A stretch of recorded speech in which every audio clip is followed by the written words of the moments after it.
하나님의 말씀을 함께 읽겠습니다. 오늘 우리가 함께 나누실 말씀은 여호수아 3장 1절에서 17절까지의 말씀입니다.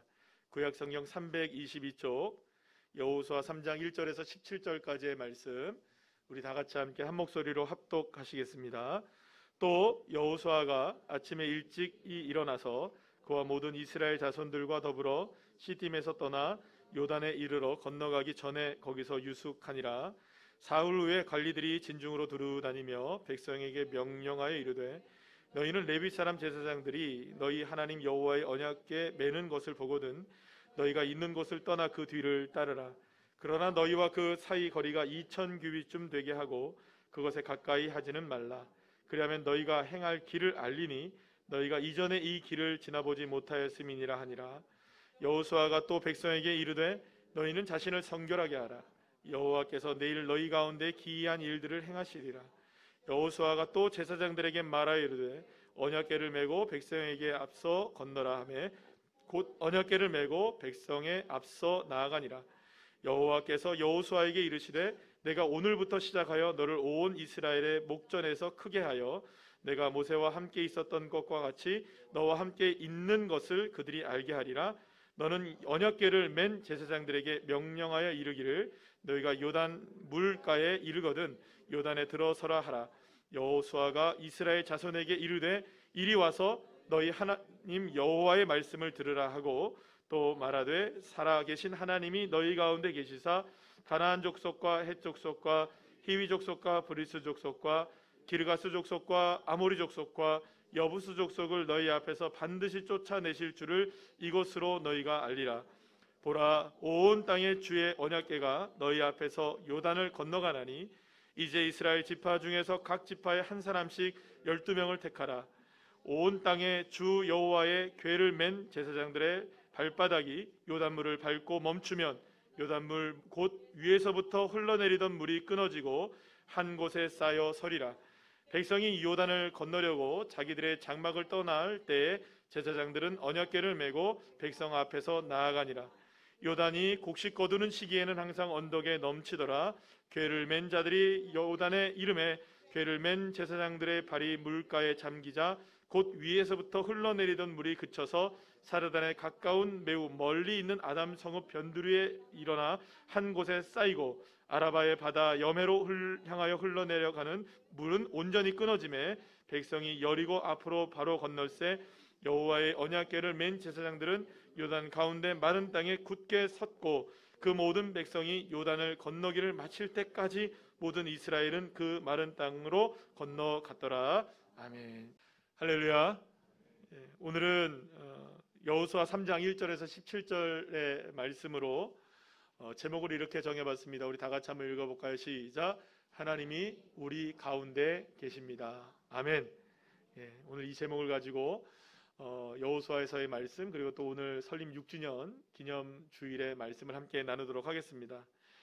20세기의 마지막이었던 1999년 11월에 영국의 BBC 방송에서 여론조사를 하나를 했어요. 근데 그게 어떤 여론조사였느냐, 20세기 최고의 탐험가 10명을 선정하는 여론조사였다고 합니다. 거기에는 마르코 폴로, 아문센과 같은 위대한 탐험가들의 이름들이 올라와 있었는데요. 그런데 그 이름들 가운데 한 이름이 있었는데 바로 누구냐, 어니스트 셰클턴이라는 사람도 포함되어 있었습니다.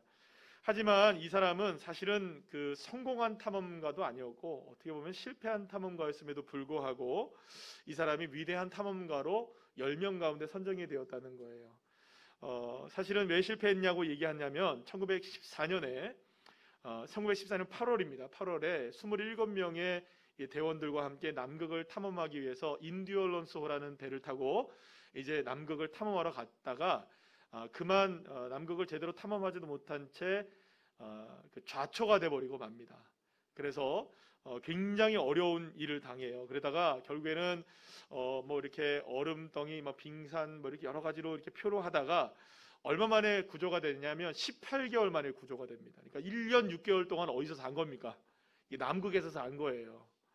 자, 그럼에도 불구하고 이렇게 실패한 탐험가였던 이 어니스트 셰클턴을 이 존경받는 10명 가운데 들어가게 했던 이유는 뭐였냐면, 그가 정말로 수많은 죽을 고비를 넘기고 많은 어려운 상황들을 견뎌내면서 부하들 모두를 단 한 명도 잃지 않고 모두를 다 살려서 다 안전하게 귀환했기 때문입니다. 그러니까 1년 6개월 동안 남극에 살면서 한 명의 목숨도 잃지 않았다는 거죠. 그래서 이 어니스트 셰클턴의 이 탐험을 뭐라고 부르느냐 하면 위대한 실패라고 부르기도 한다는 것이죠. 그런데 이 셰클턴은 5명의 부하들을 이끌고 6m짜리 구명보트에 생명을 의지한 채 얼음산과 이 해협을 넘어서 이 구조 요청을 하러 가던 중에 정말 수없이 많은 죽을 고비를 그때가 가장 최악의 상황으로 넘겼다고 합니다. 셰클턴은 훗날 그 당시의 상황을 회상하면서 이렇게 말을 했다고 합니다. 얼음산을 넘을 때 일행은 분명 3명이었는데 난 4명처럼 느껴졌다. 이상하게 생각돼 동료들에게 물어보니 그들도 그랬다는 것이다. 셰클턴은 바로 그때 나와 함께 하시는 하나님을 느끼게 된 것이었습니다. 분명히 사람은 3명이었는데 한 명이 더 있었던 거예요.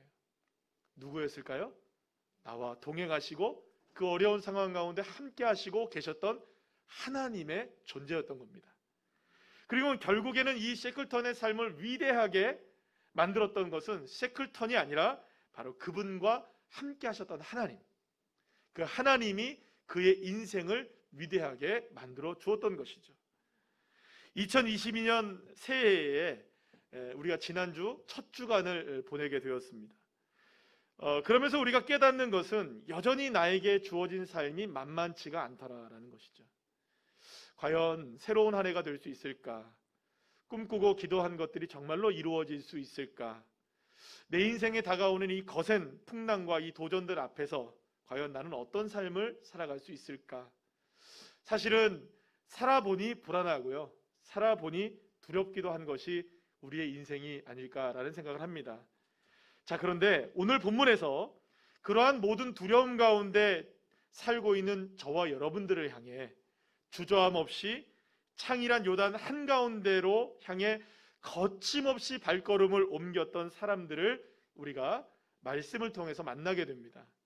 그리고 건너야 할 삶의 거센 강물 앞에서 주저하고 있는 저와 여러분의 인생을 향해서 그들은 이렇게 외치고 있는 것이죠. 우리 다 같이 한번 읽어볼까요? 여호수아 3장 5절입니다. 시작.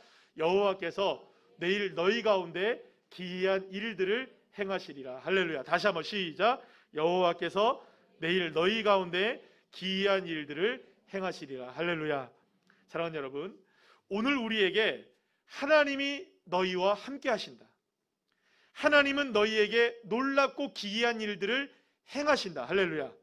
이 말씀으로 믿음과 용기를 북돋워주는 사람들이 있다는 거예요. 그리고 오늘 이 말씀을 통해서 저와 여러분이 용기를 얻고 믿음을 얻어서 이들과 같이 승리하는 믿음의 발걸음들이 되시기를 간절히 축복합니다. 그들은 누구냐? 바로 여호수아를 비롯해서 법궤를 맨 제사장들, 그리고 요단강의 마른 땅을 건너가서 가나안 땅, 하나님께서 약속하신 젖과 꿀이 흐르는 가나안 땅을 밟게 되었던 바로 이스라엘 백성들이었습니다. 모세가 죽은 후에 가나안 땅에 들어가서 그 땅을 정복해야 하는 막중한 이 사명을 이어받게 된 여호수아에게 첫 번째 고비가 다가왔는데 그것은 바로 요단강을 건너야만 했던 것이었습니다. 여호수아는 모세가 죽은 후에 2명의 정탐꾼을 여리고로 보내게 되는데요, 가나안 땅을 여러 가지로 둘러보게 합니다. 그런데 거기서 이 2명의 정탐꾼은 누구를 만나게 되느냐? 여리고의 신전에서 봉사를 하는 기생 라합이라는 여인을 만나게 됩니다. 그런데 이 라합에게서 뜻밖의 이야기를 전해 듣게 되죠. 자, 여호수아서 2장 9절에서 11절까지의 말씀인데요, 우리 다 같이 한번 읽어볼까요? 시작. 말하되 여호와께서 이 땅을 너희에게 주신 줄을 내가 아노라. 우리가 너희를 심히 두려워하고 이는 너희가 애굽에서 나올 때에 여호와께서 너희 앞에서 홍해물을 마르게 하신 일과 너희가 요단 저쪽에 있는 아모리 사람의 두 왕 시온과 옥에게 행한 일, 곧 그들을 전멸시킨 일을 우리가 들었음이니라. 우리가 듣자 곧 마음이 녹았고 너희로 말미암아 사람이 정신을 잃었나니 너희의 하나님 여호와는 위로는 하늘에서도 아래로는 땅에서도 하나님이시니라. 아멘. 이게 누구의 고백입니까? 여리고에 살고 있었던, 가나안 땅에 살고 있었던 라합이라는 여인의 고백이었던 겁니다. 사실은 이 가나안 땅에서 가장 난공불락의 성으로 알려졌던 성이 어디냐? 이 여리고였어요. 그리고 여리고의 백성들은 정말로 장대하고 힘이 대단한 사람들이었습니다. 싸움에 능한 사람들이었습니다. 그런데 40년 동안 하나님께서 이스라엘 백성들을 광야에서 인도하시는 것을 다 지켜보더니 여리고에 사는 사람들, 가나안 사람들이 한 가지 느낀 게 있었던 거예요. 뭘 느꼈느냐? 이거 보통 일이 아닌데, 저 사람들 보통 사람들이 아닌데, 그리고 저 사람들을 이끌어 가시는 하나님이란 존재는 더 보통이 아니신데, 그러면서 오히려 여호와 하나님 이스라엘 백성들을 향해서 두려움에 휩싸이기 시작했다는 거예요. 여기서 오늘 뭐라고 합니까? 그 라합이 간담이 높더라. 간담이 높더라. 이 이야기를 두 명의 정탐꾼으로부터 듣게 된 여호수아는, 저는 그 이야기를 들으면서 이 여호수아가 두 가지 사건을 기억했을 것이라고 분명히 생각합니다. 40년 전에 두 가지 사건이 있었어요. 첫 번째는 뭐였냐면 40년 전에 홍해를 건너는 놀라운 기적의 역사가 기억났을 거예요. 그리고 모세가 외쳤던 소리가 아직도 귀에서 들리는 듯 아마도 이 여호수아의 마음을 깨웠을 것이 분명합니다. 모세가 홍해 앞에서 뭐라고 소리를 쳤느냐? 출애굽기 14장 13절에서 14절 말씀 우리 다 같이 한번 읽어볼까요? 시작. 너희는 두려워하지 말고 가만히 서서 여호와께서 오늘 너희를 위하여 행하시는 구원을 보라. 여호와께서 너희를 위하여 싸우시리니 너희는 가만히 있을지니라. 아멘. 두 번째 사건은 뭐였었냐 하면 40년 전 각 지파별로 총 한 명씩을 뽑아요. 그래서 12명을 뽑는데 그 중에 이제 여호수아도 포함되어 있었죠. 그래서 이 12명이 가나안 땅 구석구석을 다니며 40일 동안 정탐을 하게 합니다. 그들이 40일 동안 가나안 땅을 보고 돌아왔는데 가나안 땅은 정말로 아름답고 젖과 꿀이 흐르는 땅이었어요. 너무 좋은 땅이었어요. 광야에서만 살던 이스라엘 백성들에게는 눈이 뒤집힐 만한 그런 땅이었던 것이죠. 그런데 문제가 있었어요. 이스라엘 백성들이 정복하기에는 결코 만만치 않은 땅이었던 겁니다. 아니, 거의 불가능한 땅이었던 거예요. 왜냐하면 아까 전에 말씀드린 것처럼 가나안과 여리고를 대표하는 가나안은 정말로 기골이 장대한 사람들이었고 그들은 싸움에 능한 사람들이었기 때문에 도저히 그들을 이길 만한 이스라엘이 아니었던 것을 깨닫게 된 거예요. 그래서 12명 중에 10명이 어떤 보고를 하느냐? 민수기 13장 31절에 33절 말씀 우리 다 같이 한번 읽어볼까요? 시작. 우리는 능히 올라가서 그 땅을 치지 못하리라. 그들은 우리보다 강하니라.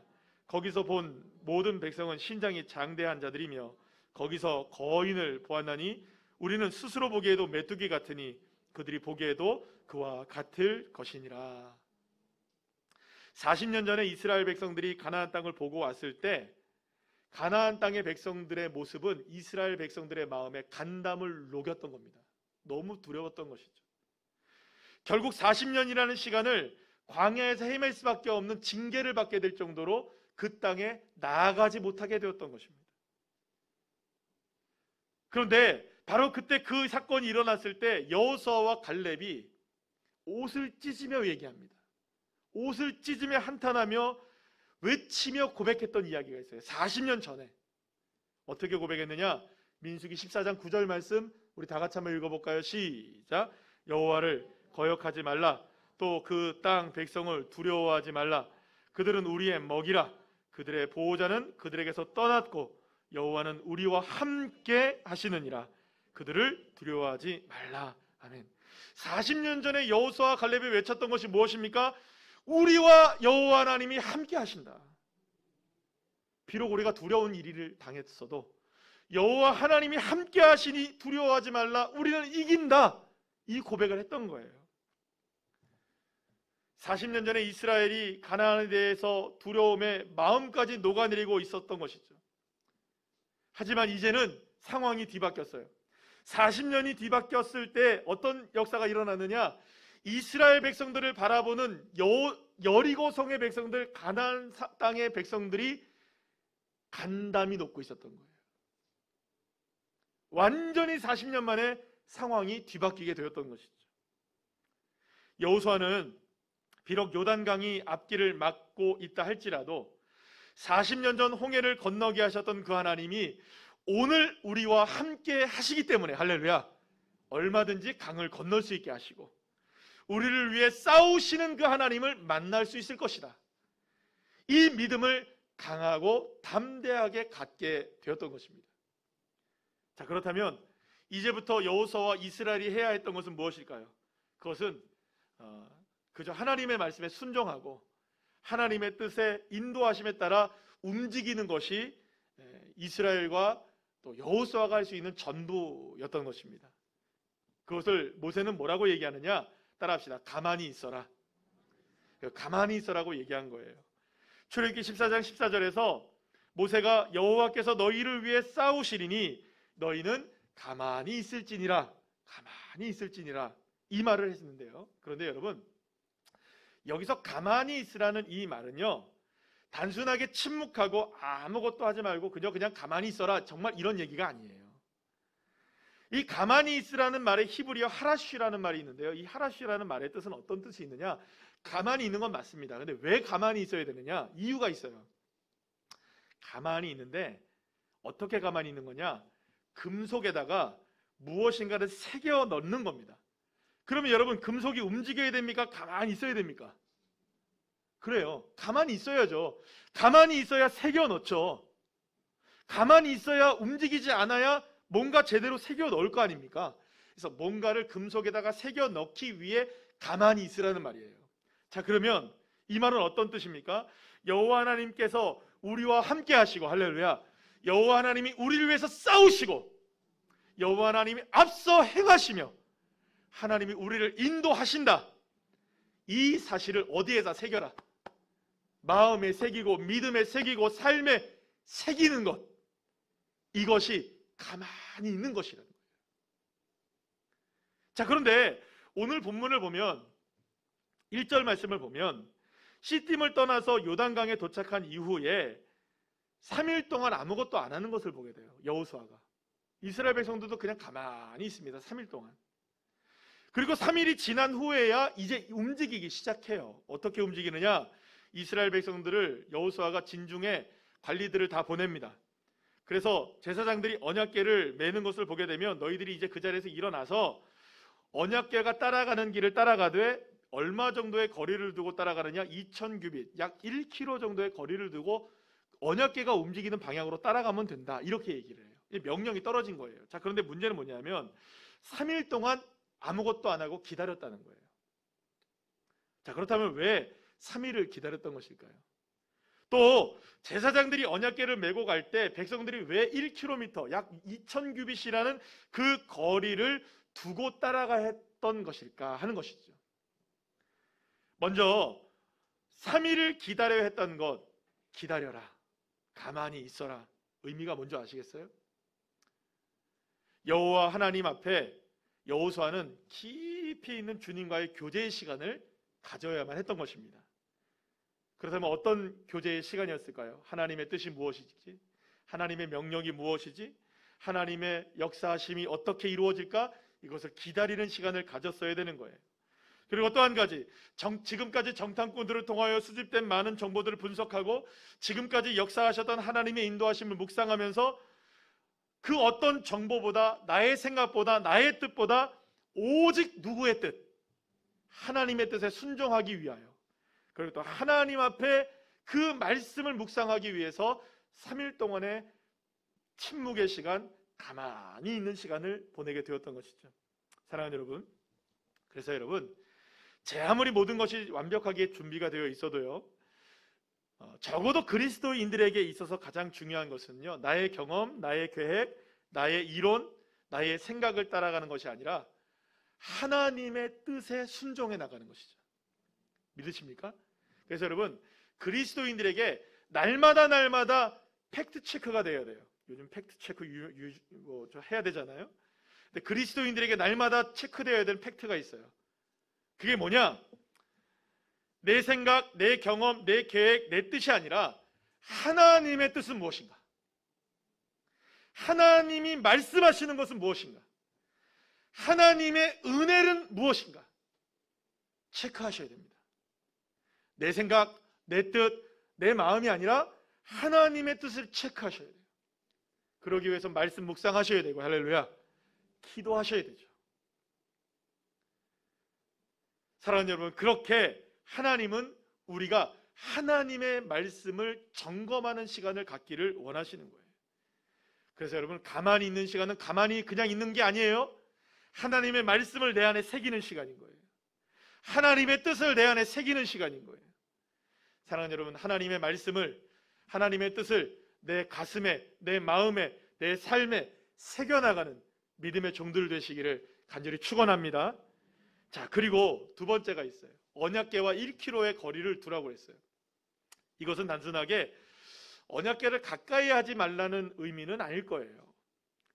그거라기보다는 오히려 하나님의 임재를 상징했던 이 언약궤가 어떻게 움직이는가를 보면서 아직까지도 한 번도 가보지 못했던 이스라엘이 걸어가야 될 길을 하나님이 인도하고 계신다는 것을 1km쯤 떨어져서 움직이는 그 움직이는 여호와의 궤를 바라보며, 아, 하나님이 나를, 우리를 인도해 가시는구나. 할렐루야. 따라합시다. 하나님이 나를 앞서 인도하시는구나. 믿으십니까? 이것을 바라보게 하셨던 것이죠. 자, 그런데 이렇게 하나님의 은혜 가운데 먼저 앞서 행하던 이 그 언약궤가 요단강을 들어가게 돼요. 그리고 나서 요단강 한가운데 멈춰서게 되고, 이스라엘 백성들이 요단을 다 건넌 다음에 마지막으로 요단강을 누가 빠져나오느냐? 이 언약궤를 맨 제사장들이 마지막으로 빠져나오게 됩니다. 제일 먼저 들어갔다가 제일 마지막에 빠져나오게 되죠. 자, 그런데 이 장면을 우리가 좀 상상을 해보아야 됩니다. 잘 이렇게 생각을 해봐야 돼요. 제사장들이 맨 이 언약궤의 무게는 우리가 정확히 알 수는 없지만 이 그 재료들과 이 크기를 감안해서 생각해 본다면 이 무게가 약 한 89kg 정도 나간다고 해요. 그런데 여러분, 이 89kg를 제사장들이 사방에서 메고 있는 게 이게 쉬울까요? 어려울까요? 그것도 뭐 1시간, 한 30분 이렇게 뭐 하는 것도 아니고 하루 종일 메고 서 있어야 되는 거예요. 엄청난 고통이었겠죠. 그리고 또 한번 생각해 보세요. 어디 안에 지금 들어가 있는 겁니까? 요단강 한가운데 서 있잖아요. 움직이지도 못하고 서 있어야 돼요. 여러분, 어떻게 할까요? 여러분, 얼마나 고통이었을까요? 얼마나 그 중압감이 컸을까요? 힘겨운 고통의 시간, 그것을 견뎌내며 이 제사장들은 이 언약궤를 들고 있어야 됐던 것입니다. 하지만 제사장들은 그 모든 고통을 이겨내고 끝까지 언약궤를 메고 요단강 한가운데 버티며 견디며 서게 되었던 것입니다. 그리고 그렇게 요단강의 한복판에서 언약궤를 메고 서 있었던 제사장들의 모습은요, 1km쯤 뒤에서 따라오던 모습이 아니었죠. 이제는 생각해 보세요. 1km쯤 따라오다가 지금 어디에 서 있습니까? 제사장이 언약궤를 메고 요단강 한가운데 서 있잖아요. 그럼 백성들이 어디를 지나갑니까? 다 요단강을 지나가면서 누구를 볼까요? 바로 옆에서 힘겹게 땀을 흘리며 거친 숨소리를 내면서 끝까지 버티며 이 언약궤를 메고 있는 제사장들의 모습을 백성들이 다 보면서 지나가는 거예요. 그 중에 아는 사람도 있었을까요? 없었을까요? 힘내세요, 화이팅 하고 지나갔을까요? 아이고 불쌍해라 하고 지나갔을까요? 힘내세요, 화이팅. 근데 놀라운 사실이 하나가 있죠. 사실은 그 모습을 누가 다 본 겁니까? 요단강 한가운데 여호와의 법궤가 멈춰 서 있을 때 요단강물이 멈춰 있었고 우리가 건너갈 수 있었다는 사실을 누가 다 본 겁니까? 2km 떨어져 본 게 아니라 바로 지척간에 보게 된 거예요. 사실 여러분, 요단강은 홍해에 비하면 아무것도 아니에요. 홍해가 갈라질 때 모세가 이 손을 들어서 이렇게 모세가 손을 들었을 때 갈라졌잖아요. 근데 요단강은요, 거기에 비하면 손을 들 필요도 없는 곳이 바로 이 요단강이었다는 거예요. 하지만 하나님은 홍해를 건너는 일보다 더 세심하고 더 세밀하게 요단강을 건너게 하십니다. 지금까지 말씀드렸던 걸 종합해보면 이래요. 요단강을 건너기 전까지의 과정들입니다. 가나안의 여리고를 정탐하게 합니다. 그리고 3일 동안 요단강가에 머무르게 합니다. 그리고 언약궤와의 거리를 1km쯤 떨어져 가게 하고요. 뿐만 아니라 여러분, 홍해 바다는요 갈라진 다음에 건너간 겁니다. 그렇죠? 정확하게 아셔야 돼요. 갈라지고 건너간 겁니다. 그런데 요단강은 갈라지고 건너간 걸까요? 발을 밟았을 때 갈라졌던 것일까요? 그렇죠. 발을 밟았을 때 갈라지기 시작한 거예요. 그러니까 어떤 게 더 두렵겠어요, 여러분? 밟았을 때 갈라지는 게 훨씬 더 두려운 일이에요. 왜냐하면 아직 갈라지지 않았는데 들어가라니까, 여러분. 그러니까 그렇게 하신 거예요. 그리고 언약궤를 맨 제사장들은 백성들이 요단강을 다 지나갈 때까지 한복판에서 기다려야 했었고요. 백성들이 다 지나간 다음엔 다시금 12지파에 한 명씩을 뽑아서 다시금 그 요단강가로 들어가가지고 제사장 주변에 있는 돌들을 12개를 취해서 갖고 나오라고까지 얘기해요. 그리고 제사장들이 언약궤를 들고 나왔을 때 요단강이 다시금 회복되었던 것을 보게 됩니다. 그렇게 해서 요단강을 건너게 되었던 거예요. 그런데 여러분, 왜 하나님이 이렇게 복잡하고 어렵게 일을 하게 하셨던 것일까요? 단순하게 요단강 건널 수 있거든요. 그냥 하나님이 그냥 열어라 하면 열릴 수도 있는 것이고요. 그냥 아니면은 그냥 박수 한번 치면 열릴 수도 있는 거예요. 근데 왜 이렇게 복잡하게 하셨던 것일까요? 그것은 잘 생각해 보면 이스라엘 백성들이 요단을 건너고 있는 이 장면이야말로 하나님이 우리와 함께 하시는 모습이 어떤 모습인지 그것을 가장 잘 보여주는 일종의 시청각 자료라고 볼 수 있는 것이죠. 마치 우리에게 봐라, 이스라엘 백성들에게 봐라, 하나님이 너희들과 이렇게 함께 계신다, 이렇게 하나님이 역사하고 계신다, 이것을 두 눈으로 보고 거친 숨소리를 내면서 끝까지 버티고 있는 제사장들의 모습을 보게 하셨던 것이죠. 먼저 요단강 가운데 이스라엘 백성들이 모두 건널 때까지 끝까지 언약궤가 버티고 있습니다. 그것을 견디며 한복판에 서 있었던 것은 여호와 하나님이 우리와 함께 하시되 우리의 인생 한복판에서 함께 하시는 하나님이시고, 우리가 그 어떠한 인생길을 건너간다 할지라도 우리 가운데 어떠한 상황에서도 나를 떠나지 아니하시고 나와 함께 하시며 인생의 한복판에 서셔서 끝까지 우리를 동행해 주시고 우리가 그 길을 건너갈 때까지, 우리가 그것을 승리할 때까지 우리의 인생 한복판에서 역사하고 계시는 하나님, 그 하나님이 나의 하나님이라는 사실, 그것을 가장 분명하게 보여주고 있는 사건이라고 볼 수 있는 것입니다. 사랑하는 여러분, 하나님은 결코 우리의 삶의 언저리 어느 곳에 있는 분이 아니십니다. 하나님은 우리의 삶을 구경꾼으로 바라보고 계신 분이 아니십니다. 우리의 삶의 한복판에 찾아오셔서 우리의 삶의 문제를 하나하나 걷어내시고, 때로는 막으실 건 막으시고 끊으실 건 끊으시고 여실 건 여시면서, 할렐루야, 우리의 인생 한복판에 오셔서 우리가 건너가야 할 인생의 가령을 건너가게 하시고 이겨내게 하시고 또 이겨낼 때까지, 이루어질 때까지 우리의 삶 한복판에 함께 서서 역사하시는 하나님, 인도하시는 하나님이란 사실, 그리고 그것을 이스라엘 백성들이 요단강을 건너며 직접 보게 된 것입니다. 그것을 경험하게 된 것입니다.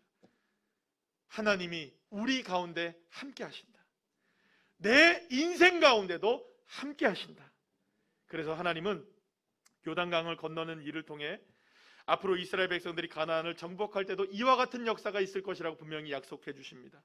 여러분, 오늘 본문 10절 말씀 우리 다 같이 한번 읽어볼까요? 시작. 또 말하되 살아계신 하나님이 너희 가운데 계시사 가나안 족속과 헷 족속과 히위 족속과 브리스 족속과 기르가스 족속과 아모리 족속과 여부스 족속을 너희 앞에서 반드시 쫓아내실 줄을 이것으로써 너희가 알리라. 할렐루야. 이것으로써 알아라. 내가 요단강 한복판에 너희와 함께 있는 것을 보면서 알아야 한다. 너의 인생 한복판에서 내가 너를 버티게 하고 견디게 하고 건너게 하고 이기게 하겠다. 이것으로 알아라. 주님이 말씀하고 계십니다. 사랑하는 여러분, 여호수아는 모세가 가만히 있어야 한다라는 거 말했던 것이 무엇인지를 정확하게 알았던 겁니다. 그것은 바로 하나님이 우리의 인생 가운데 함께 하시는 것이 마치 요단 한복판에서 언약궤가 세워져 있던 것과 같이 우리의 삶, 마음 한복판에 흔들리지 않고 견고하게 깊은 믿음으로 새겨져 있어야 한다는 것이죠. 오늘은 새로운 우리 교회가 이 땅에 세워진 지 6년이 되는 기념주일입니다. 2016년 1월 10일 대왕암 잔디 공연의 이 빈들에서 아무것도 없었던 그곳에서 오직 예수님만을 바라보며 예수님으로 충만한 믿음의 고백으로 하나님이 이 교회를 세워주셨습니다. 설교를 준비하면서 찬찬히 빈들에서의 첫 예배를 드린 후에 찍은 기념사진을 들여다보게 되었어요. 여러분들의 주보에는 오늘은 그 사진이 아니고 예배를 드리는 사진이죠. 그 당시에 예배를 드렸던 그 사진이 주보의 앞면에 사진으로 나와 있는데요. 제가 지금 저쪽에도 첫 번째 사진으로 저 맨 왼쪽에 이제 첫 번째 빈들 예배의 사진이 있는데 그 사진 이렇게 찬찬히 들어보면서 정말 아무것도 없었고요. 뭐 계획도 없었고 어떻게 해야 할 줄도 모르고 그저 주님 예배하게 하셔서 예배한 그날이었는데 그날에 남겨진 그날 2016년 1월 10일에 남겨진 우리의 모습은 그 어느 날보다 행복으로 가득 찬 웃음으로 행복한 모습이라는 것을 사진을 통해서 다시금 보게 되었어요. 사랑하는 여러분, 제가 기뻐하고 우리 교회가 기뻐하고 성도들이 그날 기뻐할 수 있었던, 행복할 수 있었던 단 한 가지 이유는 우리가 무엇인가를 갖고 있었기 때문이 아니었습니다. 아무것도 없었던 빈들이었지만 그 한복판에 주님이 함께 하셨음을 알았기 때문이었습니다. 그 무엇으로도 기뻐할 수 있는 상황이 아니었고 기뻐할 수 없었지만 주님이 함께 하시기 때문에 기뻐할 수 있었고 행복할 수 있었습니다. 그리고 이제 6년을 지내고 지금까지 주님이 인도해 주셨습니다. 코로나의 어려운 상황도 우리의 예배를 방해할 수 없었고, 그리고 우리가 이렇게 주님 앞에 모여 예배하는 믿음의 공동체로 은혜 가운데 견고하게 서가고 있습니다. 여러분들 이제 7년째가 되었죠? 7살이 되었잖아요. 6주년이지만 7년째잖아요. 7년이라는 게 7이라는 숫자는 여러분들 성경에서 얼마나 좋은 의미입니까? 완전한 숫자이기도 하고 주님의 숫자이기도 하고. 할렐루야. 그래서 2022년도는 참 기대가 됩니다. 2022년도는 기대가 됩니다. 교회도 그렇고 성도님들의 삶도 그렇고 모두가 다 새롭게 되는 기대의 충만함이 주님이 이루심을 통해 이루어지기를 간절히 소망합니다. 하나님이 우리 교회는 물론 성도님들의 삶 가운데 함께 계십니다. 우리 앞에 놓인 요단강이 어떠하다 할지라도, 험한 산과 광야의 삶이 우리에게 다가온다 할지라도, 사랑하는 여러분, 그래서 주님이 우리 가운데 계시기에 넘지 못할 장애물은 없는 것입니다. 사랑하는 여러분, 그러니 외로워하지 마시기 바랍니다. 그러니 여러분 포기하지 말고 절망하지 마시기 바랍니다. 나 혼자 그 장애물을 넘어가는 게 아닙니다. 나 혼자 표류하고 있는 인생이 아닙니다. 그 가운데 하나님이 버티고 계시고 그 하나님이 견디고 계시고 그 하나님이 우리의 삶에 하나님의 은혜를 아로 새기고 계시는 것입니다. 그러니 여러분 그 마음을 깊이 새기며 믿음으로 우리가 세워질 때 우리는 요단을 향해 강하고 담대하게 믿음의 첫발을 내딜 수 있는 것이고 여러분들이 그 강을 건너가게 될 줄로 믿습니다. 2022년도 그래서 한 해가 진정으로 복된 한 해, 우리 교회를 부흥케 하시고 여러분들의 삶을 부흥케 하시는 하나님의 놀라운 축복이 풍성하게 임하는 귀한 저와 여러분 우리 교회가 되시기를 간절히 축원합니다.